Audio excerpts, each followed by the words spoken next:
Batchelder. I want to thank you all for being here today at Bellinggrass Gardens and Home. We hope that you're looking forward to this presentation as much as we are. A couple of housekeeping things just before we get started. We will be offering a hot lunch today after the presentation in our cafe. Stephen and his crew have whipped up some yummy ribs for you with corn on the cob and I think cornbread and peas and carrots. So if you weren't hungry before I said that, anybody knows a Southerner loves their ribs. So, also, just keep a look at our website. Sally, our marketing director, is always updating it with fun things that we have going on. A quick overview of what's coming up. August the 6th, of course, everyone knows, is Mr. Bellinggrass' birthday. So we will be celebrating here at the gardens with free cake and what else? Anybody? Coca-Cola! Yes, Coca-Cola. The garden entry for that day is free for everyone. That's something he started a long time ago. So gather your friends and family together and come out and join us for a day celebrating Mr. Bellinggrass. In October, we'll be having our annual Boo at Bellinggrass, which is a huge event for families and kids for the fall season. We'll have trunk or treating, we'll have food trucks, fun and games, and then we'll also end the evening with a movie on the Great Lawn. I think it's no secret now, Hocus Pocus will be playing, which is a huge favorite. And then of course, after that, our season of Magic Christmas and Lights will begin in the holiday season. We got a lot of other things happening, new things happening, lots of changes. So we just invite you all to watch our website. If you're on social media, keep a look at the social media. And if you haven't already joined our Bellinggrass family, we invite you to become a Friends of Bellinggrass Gardens and Home as a member. This helps us continue these great programs, and for those of you who are members, you know that today this program for you was free to attend, so you do have lots of perks and things that you get as a member. I'm going to introduce Miss Paula now. Some of you may know her, have heard of her, read her books already, but she has a master's in library and information science from the University of Alabama. Roll Tide. She is currently a tenured librarian at the University of South Alabama. She's always enjoyed research and documented her local history findings. In her first book, which is Mobile Under Siege, we have copies of this in the gift shop for sale if you don't have it. And from what I understand, Miss Paula's out. I sold out. So. And we only have about 10. So if you want one, today's the day to get it.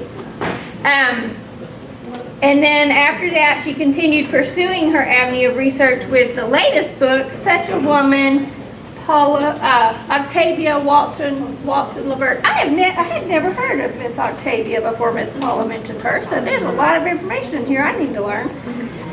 So without further ado, Miss Paula, take it away. Hi everyone, thank you so much for coming. I love this crowd, this is great. It means you're curious about Octavia and a little bit about Mobile history, maybe? Yeah. I know. So am I. That's kind of what started me on this journey. I've been asked this question more than once. I want to learn about Mobile history. I want to know more. Miss Paula, how can I learn more? I'm a librarian. I get asked these questions by students. I get asked these questions by people in the public.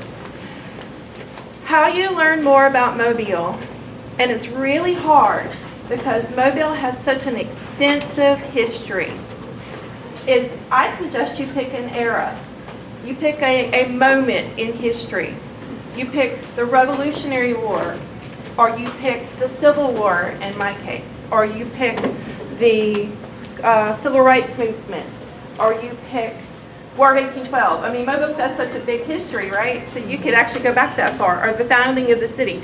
Pick, or Western expansion. Pick an era that interests you. Research that era and what happened locally. And I bet you dollars to cents that it's going to connect by a person, by an event, or by something completely unexpected to another event. There's little tentacles in our history. Mobile doesn't exist in segments.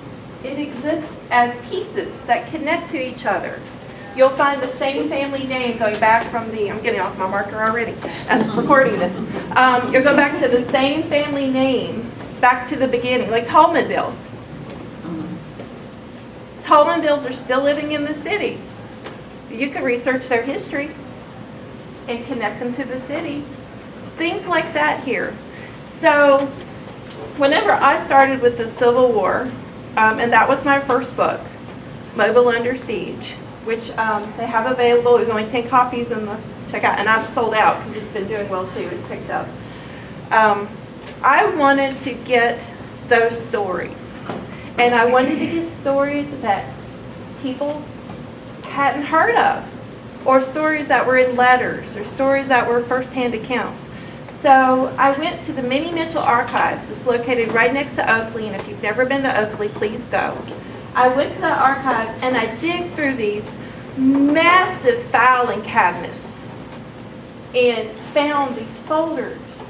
And in these folders were accounts of soldiers, of everyday people, of mamas and daddies and children, and soldiers that fought in the Confederacy, soldiers that fought as the Union side, what happened after Mobile, the Union barracks that existed that's actually behind Oakley, how it got there.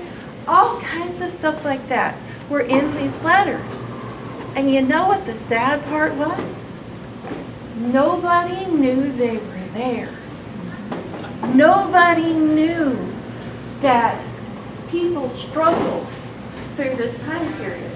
And so with this book, the majority of that struggle was between 1864, after the Battle of Mobile Bay, and before the surrender in 1865. Because that's when Mobile declined, and that's whenever people couldn't leave. They were locked in. Everybody was locked in. It didn't matter who you were. It didn't matter your hereditary. It didn't matter your background. Everybody was sharing the same space and surviving in the same space. And they were documenting it. So in Mobile Under Siege, you learn about Joseph Block. Well, who's Joseph? He was a Jewish man, a master of music. He came to Mobile looking for a better opportunity. He had immigrated from his home country. He came here. He got off the boat on the way to New Orleans and walked around Bienville Square. And who did he see in Bienville Square but the woman he was going to marry? He saw her, and even though he had passage, he was just getting off the boat for like a half a day to stretch his legs. He decided to stay in Mobile, and he married her. He became what is known today, or was known at the time, and people don't know this anymore, but the father of Mobile music.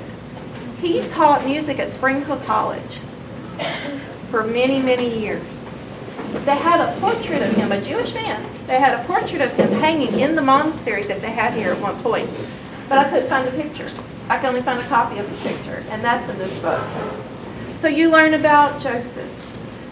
You learn about how the Confederates were so desperate for people who didn't want to fight, or they were too young to fight. They were so desperate, they were running out of soldiers. So they conscripted a lot of very young men here. So they had no choice. It was either conscript or die, or go to jail, or something, you were going to get conscripted. So a lot of people hid in the woods. And so I found a story about a father who was a Unionist in a Confederate city. Now, he was so desperate to save his son that he hid his son in the woods, made sure he stayed out of the woods, made a deal with a steamboat captain, scurried him away in a covered carriage to the steamboat, and set him off to sea, not even knowing if that ship was going to get bombed, captured, but it was a better option. Those are the kind of stories I want to save. Those are the kinds of things that we need to know. We need to be aware of, that there were people who were here and they existed and they had these experiences, and it kind of got lost.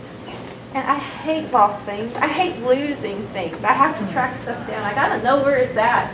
So whenever I got the opportunity to collect these stories and got in touch with the publisher and told them what was here, they said, sure, we'll endorse it. We'll give you a shot. I've written plenty of articles. I've done a lot of academic work. I'm a tenured librarian at the University of South Alabama, so I can do that kind of work. But this was a chance to do something different.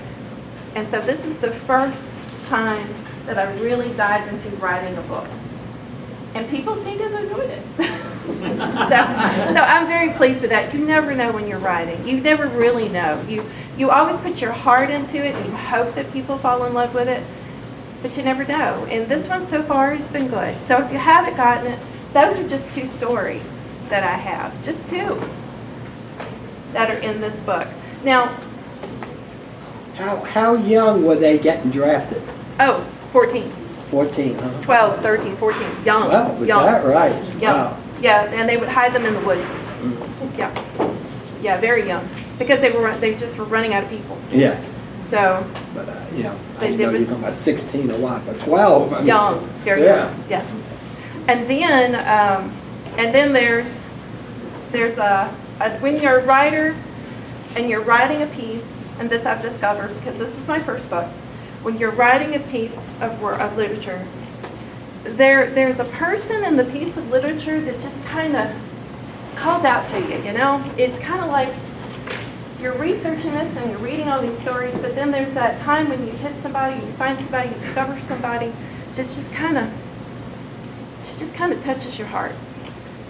Well, then I met a woman, and her name was Octavia Walton LeVert. Not only Octavia, Madame, and not in the negative sense, folks, don't go there. Madame Octavia Walton LeVert. She was called Madame because she was such an esteemed person in society at the time. That's what they called these ladies, these high area ladies. So when I was working on this, she would come up a lot.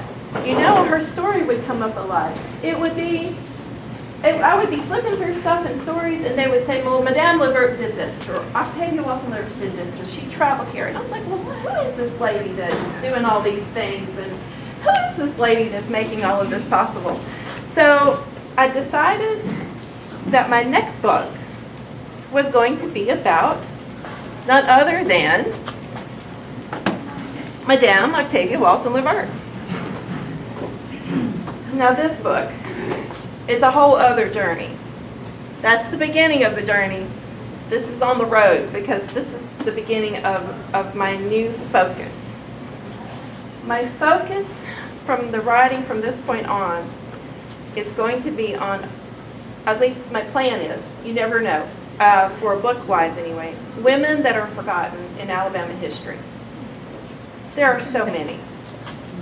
There are so many ladies that really did influence. But I also like to bring in their fathers. Their fathers were very powerful figures in their lives. It's because of their fathers and their grandfathers that they are the people who they are. But that's a whole other story. That's the next book that I'm starting to work on to research. Of course, you know there's got to be a next. I mean, right? You do 2, you got to do 3. It's kind of like hangers in the closet. They grow. So, Such a Woman is about Madame Octavia Walton LeVert. Now, what was challenging is that I was reading other people's accounts. There are 2 other ones. There are various pieces of other ones, but there's 2. There's one by Caldwell Delaney, who was a very important historical Mobile figure, did a lot of great good in the history realm here. And then there was one by Satterfield that she wrote in the 1980s. Caldwell Delaney only did a dissertation on Octavia, but he did exhaustive research. And I went back with his dissertation and looked for every single source that he used from the 1950s to make sure and check all the resources. So the research is pretty sound here. Then I went to the Satterfield book that came out in the 1980s, and I researched every single source of information that she had and where she got it and all that. So then I started building this. What was interesting was that people had different impressions of her at different points of history. So your perspective of her in 1950 is completely different than the perspective of her in the 1980s. And your perspective of her in the 1800s, because she lived from 1810 to 1877, is completely different back then than it was today. So this journey was gathering all the information that was available, getting it concise, and Lord knows, getting it readable. Because I don't like to read a boring book. I don't want to be the writer of a boring book. So my goal is always to write it as if you were living it yourself, or as if it's like a fiction, but it's all true. Or as close as I can get to true. So when you read it, you'll see that. But Octavia Walton LeVert lived a magnificent, extensive life. She met Lafayette. According to her, she met Lafayette when he came to Mobile. Her grandfather signed the Declaration of Independence for Georgia, George Walton. Then she came from a long line of, the women in her family were from a long line of wealthy family people, like Talbots and Minges and things from the Georgia era. So she has that extensive history already. And so when you read this, you're going to learn about her grandfather first, George Walton Sr., who signed the Declaration of Independence. Found some marvelous accounts, first-hand accounts and letters of his journey. And then you're going to learn about her father. I give you a heads up, her father wasn't a very good person. You would think, or maybe not, that the son of a signer who has great opportunity would be kind of an esteemable fella. You know, his portrait is at Oakley too, by the way. So you can actually see George Walton Jr. Yes, ma'am. What is Oakley? Oakley is at the Minnie Mitchell Archives. It's the Oakley House Museum. It's in Mobile. It is. There is a flyer on the back. They do tours, and you can see all of these. You can actually see this painting there. It's much bigger, just so you know. But he was not, like I said, the best of persons. He got into a duel, got shot. He tried to hide it, but he couldn't hide a bullet wound, so they covered for him. He stole almost $10,000 from the state of Florida. Not the best of things to do. He was a gambler. Supposedly, he hid that pretty well too, but there are signs where people saying that he was a gambler. And he actually ended up being the mayor of Mobile for 2 years. So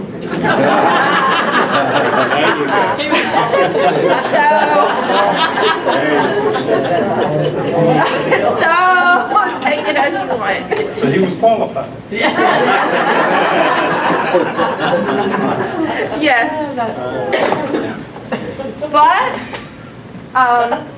his reputation and in the high society that they lived in, because you know now that you've got your grandfather signed the Declaration of Independence, your father, even though he's not the best of people, was still in an esteemable position, and they covered for him a lot. I mean, a cousin appointed him to the position in Pensacola, Florida.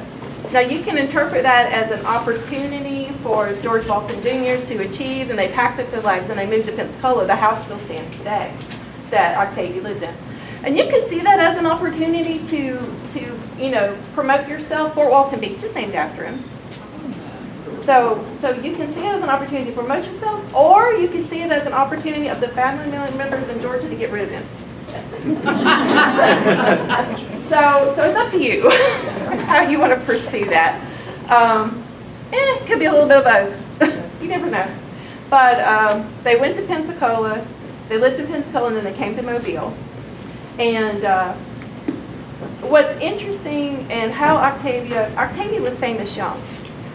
She was identified as a genius very early. Matter of fact, Washington Irving, and we all know who Washington Irving is. He wrote Rumpelstiltskin, Rip Van Winkle. Okay, he said of Octavia that such a woman exists but once in an empire, hence the title. That's why I called it Such a Woman, because of that. And it makes sense. She could speak multiple languages, 5 languages. Whenever she was introduced to the Queen Victoria and Prince Albert, and yes she was, she could speak in court to each diplomat in their language. Very intelligent, highly intelligent lady. Trained at home, never went to school.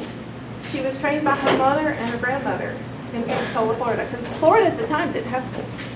So she had a fabulous background. She had the right connections, and they also worked to elevate her fame because the family survived off this fame, right? Society, exchange money, you make deals. So Daddy wasn't doing too good. Daddy got fired for being the secretary for the state territory of Florida. So how do you rescue the family? He went to court, got sued for it, had to end up making restitution. So how do you make up for it? You got this pretty young daughter, about 16 years old at the time, and they start introducing her to society. Now you would think that she would get married young, right? Introduced to society, all of these wealthy men. She's very intelligent. Didn't get married to Dr. LeVert, she was 26. So, very smart lady.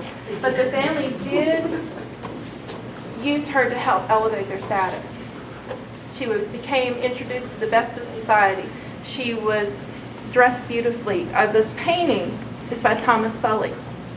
Thomas Sully painted Thomas Jefferson, and he also painted Andrew Jackson, the famous Andrew Jackson painting. So she had all the right connections, and they had this huge painting commissioned by Sully, and it now exists today at Oakley, where they take very good care of it, and you can see it. It's huge. Very large painting. Very expensive painting for the time. So she had all the great connections. And she was top of her game. Dr. LeVert was a good marriage. Dr. LeVert didn't mind her being in the forefront. She was an unusual lady. She was in the forefront of society. She was comfortable talking to people, interacting with people. She just was really, really good at what she did. And she brought real notice and esteem to herself and to her family, a really good representative. And then she started traveling, wrote souvenirs of travel. But before that, though, and people always have life-changing things happen. She lost her brother and her 2 daughters in a span of a month. Brother died of brain fever. Daughter died of scarlet fever. And they're buried in Magnolia Cemetery today. You can go see their graves. The woman who was the forefront of Mobile society, I'd argue even American society, had a salon today, and a salon that was right next to Dr. LeVert's office that still exists today. Shut everything down. Just stopped. But when you have high connections and you know important people like Washington Irving, then things happen. All of a sudden, these prominent female writers for the era started visiting her house in Mobile while they were doing tours of the United States. They encouraged her to write, to no longer be closed in, away from society or hide. They encouraged her to express her grief and do something with her time. That's when she began writing, and that's where Souvenirs of Travel comes from. She decided to do a grand tour of Europe. So here's a lady that's already famous. Then she writes a novel, sold out the first 5,000 copies. And she had to have a reprint done later, but 5,000 copies sold almost immediately. So here's her fame, lifting, right? Civil War, talk of Civil War is going on. She's a unionist, by the way. Constitutional unionist. She can't see herself separating herself from the country that her grandfather helped found on that document. But still, she's aware of politics. She's a very intelligent lady. She's a close friend with Henry Clay. Things are changing. Things are coming. She knows it's coming. There comes a time when she has to kind of decide, kind of see it. Do I stay in the North? Because she had friends all over. She lived internationally at this point. Or do I head back south? She decides to head back to Mobile. Her husband is sick. Here's a Union lady, Union sympathies, in a Confederate city. I'm talking a little louder. Oh, sorry. She's a Union lady in a Confederate city at the time. The majority of people, there were Unionists here, but the majority were Confederate. Stuck. Her husband's sick. He can't travel. She can't travel. They can't leave. They've got 2 daughters to protect.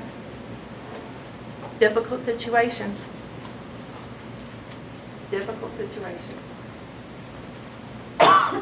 She knows how things are. She's not happy how things are. And it's in her letters. It's all you can, when you read the book, you'll see that struggle. She struggles with a lot of stuff. She's very articulate. There's journals and letters and things like that. There's actually 2 missing journals that I'm still trying to find, but I don't know if they'll ever show up. They're just gone. So how does she survive?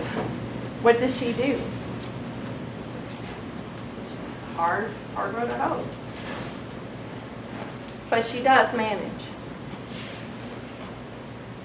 Not in the best way for the time, but it's the time that she had. Whenever the Union soldiers came into Mobile, they offered her protection. She needed it. She didn't have any money. All the money was gone. Her husband was dead by the time the Union soldiers came in. She had 2 daughters to support. They offered to help support her. So she welcomed to her home and welcomed them into Mobile. And that cinched her status forever as one of the high society ladies of Mobile. She was doing the right thing. But they didn't understand that at the time. They didn't understand that at the time at all. So you'd think that would be the end of Octavia, right? But it's not. And that's where my research showed something different. She survives, she thrives, and she supports her daughters. She leaves and goes to New York. And that's kind of where I'm going to have to leave y'all hanging. Because it's so fabulous, I don't think I could really articulate that up here. So, that is a segment of the story of Madame Octavia Walton LeVert. And so I am now available for questions if you like. Yes, ma'am. Did they have 4 daughters? You said 2 of them. They had 4 daughters and a son. 2 survived and left with her. 2 died of scarlet fever. And they're all buried. They're buried in Magnolia. She is not buried here. She's buried in Augusta, Georgia, Octavia. She was buried separate from her husband. Dr. LeVert's buried here. Her mother's buried here. Yes, ma'am. Can you talk about the connections between Madame LeVert and Oakley Mansion? Okay. What was the question, please? Can I talk about the connections between Madame LeVert and Oakley? Those are actually a little bit more contemporary. Caldwell Delaney was on the board, the Historical Mobile Preservation Society board. Was he ever president? I don't think so. Okay. He was on the board. He was writing his dissertation about Octavia. Octavia's belongings, because her grandson did not have any children, got dispersed between different extended family members. And then her daughter, her oldest daughter, who was actually Octavia Walton LeVert, she sold the collection to a collector, or what was left of Octavia's belongings to a collector. He then passed it down to his children. So it ended up in Kansas City. the paintings, the paintings you see at Oakley. They ended up in Kansas City. The travel desk and everything that at Oakley, they have the most solid collection of Octavia artifacts you're going to find at Oakley, at Mini Mitchell Archives in Oakley. So he hunted down these paintings, and he found this painting in not the best condition where it was being kept for long term. So he made arrangements to have it, when that family member died, to have it donated back to Mobile and to the Historical Mobile Preservation Society. And then they exchanged funds. Okay, this is a Sully painting, including other paintings and all of these artifacts. Guess how much it cost? $4,000. $4,000. That's how much. That was it. $4,000. So they got a screaming deal. But that's how I ended up back here. That's the closest connection. The daughters might have known each other, but I don't have any proof of that. So I can't just say that they were, but they were in the same social circle. Okay? Questions? Man, I'm good. I answered everything before y'all had to ask it. No, you mentioned a son in passing. Yes. What happened to him? He died as an infant. Oh. He may even have been a premature birth. But there's no way to really know. They didn't have, but he either he died, like had a miscarriage, or he died just before that, or after that, after birth. Didn't live very long. We didn't follow the mother's No. footsteps or become her opposite. No. That's what I was curious. No, yeah. The daughters, two daughters lived. One lived to be in her 30s. She gave birth to her grandson, the only grandson she had. The other one never married or had children. Just because there weren't men around.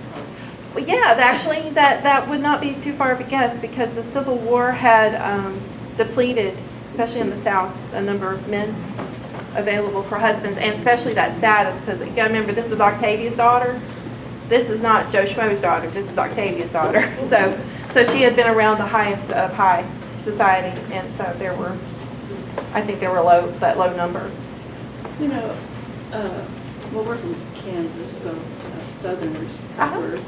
But it was a real revelation to me to learn that there were Unionists in the South. Very much. You know, because growing up, you know, I just thought that everybody was of one mind. Mm-hmm. Nobody is ever of one mind. Nobody. That just doesn't happen. But no, same thing back then. You said she was a Union sympathizer, but she thrived. How many years did it take to start thriving? She couldn't have been popular. She was in her 50s when the Civil War happened and ended. So she thrived for 10 to 15 years. Yeah. I would have thought it'd take a lot of years to overcome that stigma in a southern city. She moved to New York, so it changed it. Yeah. Hard to keep those. Why do you think I wrote a book? Difficult. Because I can't. Yes. Yes, ma'am. You mentioned Souvenirs of Travel as Uh-huh. one of her published. That's her only published Okay. book. I think there are two more, but I can't find them. And I think you said it was a novel, but I thought it was a travelogue. Have you It read is a travel log, but she was a very creative writer. So it's very flourish. There's a lot of flourish. I call it Jane Austen goes on a grand tour. That's how it's written. Have you read it? I mean, is Yeah. it still? Yeah, I read it. And to do everybody a favor, I summarized it in one of the chapters so that you wouldn't have to go through quite so much torture. Okay. Yes, ma'am. What is her home and is it still standing? Her home is no longer standing here in Mobile. It was a very famous salon, internationally known, but it is no longer standing today. They tore it down for the Bankhead Tunnel, I think. Is that right? Courthouse. Courthouse. They tore it down for the courthouse. He knows the buildings more than I do. The courthouse, but her Dr. LeVert's office is still standing right next to the Kirk courthouse. That's that little building in front that looks weird. You'll see it. When you drive by, you'll notice it. Where was her home in Pensacola? It was actually right on the beach, and they have they moved all the houses, but it was called the Dorothy Walton House for a long time, and it was a museum for Dorothy Walton. Her grandfather signed the Declaration of Independence. His wife was way younger than him, so when he died, she was still relatively young, and so her and George Walton Jr. and the whole family moved to Pensacola, Florida. She's buried in Pensacola. So a signer's wife is buried in Pensacola, Florida. But her name was Dorothy Walton. But the house used to face the bay, but they moved it inland, and it's a little historical center now today, and it's called the Dorothy Walton House. And it's either the oldest house in Pensacola or the second oldest house in Pensacola, still standing. It's one of those. It's a competition with another one. I read one account and then another one. So, yeah, but you can go and see it, walk in it. It's not the full house like it used to be, but it's that main part of the house, because they would build on to things. So that main part's still standing. Now, did she live, the one you're talking about, did she live, Octavia lived there in that house? In Pensacola? Yes.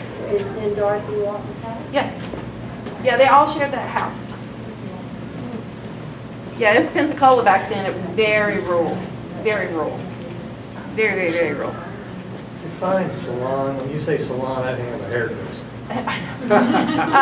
Salon back then was a literary salon. So what you would do is you would entertain highly intelligent people to discuss things. They didn't have the internet, and they didn't have, that's why they had a lot of clubs and a lot of groups back then. They would all get together and discuss politics and art and literature, and they would have these salons, and depending on who was there, y'all would hang out with them and talk with them and learn more stuff, or they would bring information in from other places and discuss. It was like a discussion place, like a place I hang out. A chat room. Chat room, yeah. Yeah, chat room. That's a close, yeah. Yeah, I know. No, lick. They just got lighting. They were just not just getting street lights. That's probably why I think one of the reasons they moved here from Pensacola is that they were putting street lights downtown Mobile about the same time. Gas lights, installing them so you can walk around. Could you articulate a little on the Mobile Under Siege, what we're reading? Yeah, Mobile Under Siege is what happened after the Battle of Mobile Bay and before the surrender. So you were actually going through it. I've got it March, April, May, and I found letters and accounts that happened at that same time. So you were actually living the war and reading accounts of the war as they happened. So March 1865, April 1865, what's going on in Mobile at the time? Chronological. Yep. Okay. I'm big on chronology. Yeah, well. You'll see that with other ones. Should be. Yeah. Where is the Magnolia Cemetery? It is just outside downtown, and what street is it on? Corner of Virginia and Ann Street. Corner of Virginia and Ann Street. Okay. And you can go when it's open. It's open. From 7 in the morning till 5:30 in the afternoon. He's on the board. That's why I keep looking at him. I know right where she's going. I'm gonna do something. It's nice to bring your reference material. I know. He knows way more than I do. I'm a baby compared to him. Oh, I want to point just when you ask about Mobile is very different from the rest of Alabama. Yes. I think it's important that people know that the people that settled Mobile came from other countries and from Connecticut and New England. Mm-hmm. So it was a huge mixture of people here that you would not have found like in Montgomery. Right. They came from Virginia and Georgia and kind of came across. So you've had all these Union sympathizers because you had this mixture that didn't exist in the rest of the state. So Right. that's why Mobile has always been different than the state of Alabama, and we're proud of that, and we never want to change. We do not want to be like north of Springhill Avenue. We're not interested. Yeah. Exactly right. So could that be because it's a port city? And it's Yes. a port city, we've got a lot of immigrants too. Definitely. Germans, Irish, Yeah. So you just have a Greeks. mixture of Yeah. people. Well, today I'm Swedish. My people weren't even here whenever all this stuff happened. And the other thing we had was we had the largest population of free blacks before the Civil War. Yes. So it was a whole community here, very, very different than the rest of Yes. Mobile is very interesting. So it's the West Florida influence as opposed to the Georgia Yeah, annexation of Georgia. The coastal influence. There's a book called The 14th Colony by Mike Bunn. If you want to learn how this area developed that mentality, you need to read that book. It just came out about 6 months ago. Within a year. Yeah, Mike Bunn, he's actually the director of the Lakely Battlefield across the bay. It's awesome. It's great history. Everything he writes is great. What's the last name? Bunn, B-U-N-N. Okay. Yeah, he would be an excellent resource. Okay. They could be using the librarian skills. There you go. Paula, your time frame for your voting, first and foremost. Is it a chronology of hardship? It's hardship and events. So I don't like to just like, you will see everything that's going around you at the same time. When you're reading it about the people, you'll see how people live, how much things cost, the Confederate dollar compared to, the value thing. You'll see all that. I try to write a book I will read. And I like all that little stuff, the little bits and nuggets of data that equal a great story. I like that stuff. So you'll see that. And I did that both. It's not going to depress me when I finish No, it. no, it won't. Yeah. During the Civil War was Fort Morgan Uh-huh. part of the conflict and stuff. And so finding out that's Fort Morgan, that she's from the Southern Islands. Fabulous. That is awesome. You gotta learn your history. Yeah. It's amazing. And we have such an amazing history here. We're very unique. Yes, ma'am. Last year I visited the Mobile History Museum, and something struck me that I read while I was there, that Mobile had something like 400 years of yellow fever, Yes. which kind of stunned me, how a community or this city would persist through a devastating illness they had no cure for. Well, you also couldn't plan for it. So, but I don't know. That was that colonial spirit, that early, Well, it didn't come every year. no, and One of it those was, things to skip 4 or 5 years and people kind of forget about it and wham, yeah. so it hit again. Will you repeat the question again, please? Oh, About yellow fever. it was about yellow fever. There were 400 years of yellow fever before it was cured. How did it thrive here? And we just, it wasn't consistent. It came and it went. There was no way to track it. They didn't know where it came from or how it developed. So, and then that colonial spirit, that spirit that just goes tough it out, I think, It too. came from ground paper. Yeah. That's what they thought it came from, the Yeah. ground. But the yellow fever, not just here, that was It was everywhere. Everywhere. Everywhere. It's not yellow fever, then smallpox. You always had something. Scarlet fever. Scarlet fever. Scarlet Right fever. back in it. Yes. Yeah, we're back doing what we Yeah, did. scarlet fever, the one her daughters got, started in New Orleans and worked its way over here, and it trended over. So you'll see that there already, and there were newspaper accounts of scarlet fever coming, and her daughters got it. Well, one had it first, it lingered, she lingered for a number of months, and then the other daughter got it from that daughter. That daughter died a week, and then in a week, and the other daughter died after a week later. So. How did she travel back and forth to New York? Oh, by boat or train, and it depends on they were traveling, high society did a lot of travel. They would all meet at like White Sulphur Springs, and they would meet at Saratoga Springs, and they would meet at various locations, and it depended on the mode at the time, because they had the funds. So boat to carriage, and carriage up north was one route, and then there was boat, and when we got paddle boats, they could go all the way up the Alabama River, so they did that, or the Mississippi River, and then it went from, then there was trains, and then they took trains everywhere, so she adapted to travel like no problem. She traveled everywhere. You'll see that. So. Are we good? I think we're good. Thank you. Thank you.